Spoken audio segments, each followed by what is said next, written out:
Asalaamu calaykum waraxmatullaahi wabarakaatu. Soo dhawaada, welcome back to my channel. Maanta waxaan sameynaynaa malawax Somali pancakes. Waxaad u baahan tahay sokor, bur plain-ka kan ah, caano, ukun masabayd, qorfe iyo cusbo yar, iyo bahalka hand blender ama hand mixer hadba saa u taqaanid, wax lagu shiido. Intaas unbaa u baahan tahay. Hadda 2 koob oo bura baan ku shubanayaa weelka. Aduu qiyaastaada markasta waxay ku xiran tahay gurigaada. Nus sokor ah, koobka nuskiisa sokor ah waa kasii yareyn kartaa haddaa ku cunaysid like suugo iyo waxaas oo kale. 1 xabo oo ukun ah,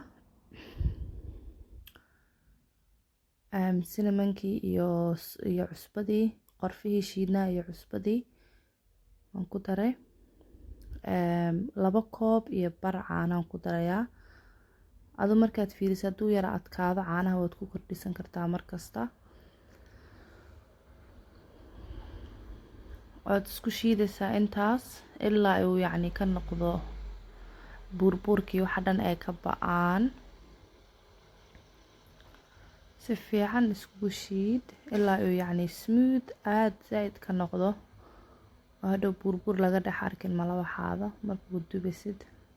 caano yar halfkii hadda korka uga daray because wuu iga yara adkaaday. halkan waxaan ku haystaa saliid iyo bahalkii lagu karinayay. waad kululeynaysaa marka hore, waad ku daraysaa pancake-gaada. qaadada baan kusoo qaatay, qaadada buuxda maaha, qaado yar oo waxaa weeye godan.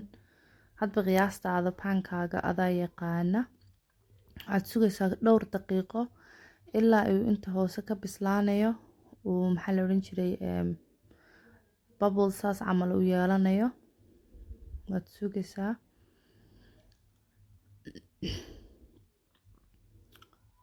hadda saliid baan korka uga darayaa, qaado saliid ah. saliidda markaan ku daro kadib baan gediyaa aniga, kolley qof walba sibuu u sameeyaa. hadda waan gedinayaa. waa kii ugu horeeyay, marka kii ugu horeeyay wax kasta ka filo. marmar wuuba go'go'aaba laakiin alxamdulilah markaan aniga muu go'go'in. marka hadda dhinacaasaan u karinaysaa siduu indho kuugu yeesho. waad warwareejinaysaa. saas marka u warwareejisid few minutes hadba dhinac ka fiiri. inuu kaa gubtana ma rabtid, dadka zaa'id ha ugu dheeraynin. waa medium heat hadda waxaan ku karinayo. dad ku dheeraysid dhaqso uu kaa madoobaanayaa ama kaa gubanayaa.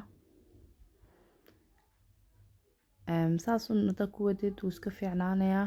hadba dhinac baan ka eegayaa ilaa uu yacni tush indho yaryar ka yeesho. malawaxa indho yaryar lahayn oo tush amaba malawax anigu imaba ahaba kolley. marka xabadii ugu horeysay waa xabadii 20.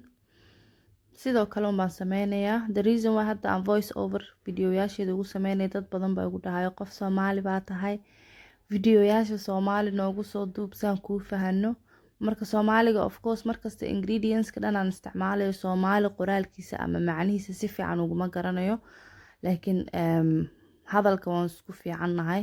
soo hadda kadib insha Allah codkaygana ka raali noqda.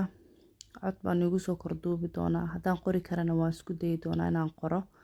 hadda marka sida ugu horeysa baan sameynaynaa. saliidda baa ku darasaa. marka saliidda ku dartid kadib baa gedinaysaa. bubbleskaas yaryar buu yeelanayaa laakiin dhib ma laha. si fiican baan u qasay, taas waa uu bubbleska u yeelanayo. flour-kana waa plain flour, self raising flour. canjeeradan u isticmaalaa.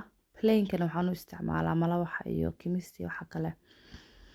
marka sidoo kale wakaa laazim ma aha inuu gadaasha meesha dambe uu zaa'id uga guduuto.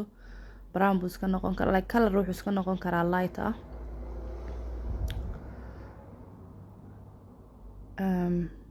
marka sidaasaad u waxaanaysaa.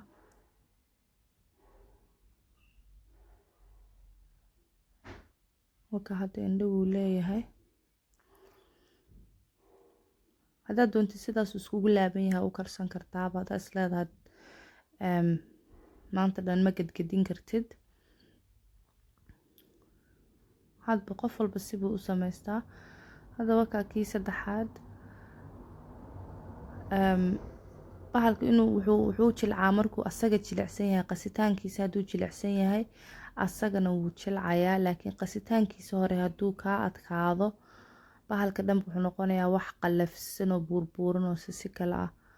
waxaa isku daydaa inaa burka markaa qasaysid aadan ka baqin, oo biyana dee zaa'ida kaa noqonin, kuleylna kaa noqonin. hadda ka xabadii ugu dambeysan sameynaya insha Allah.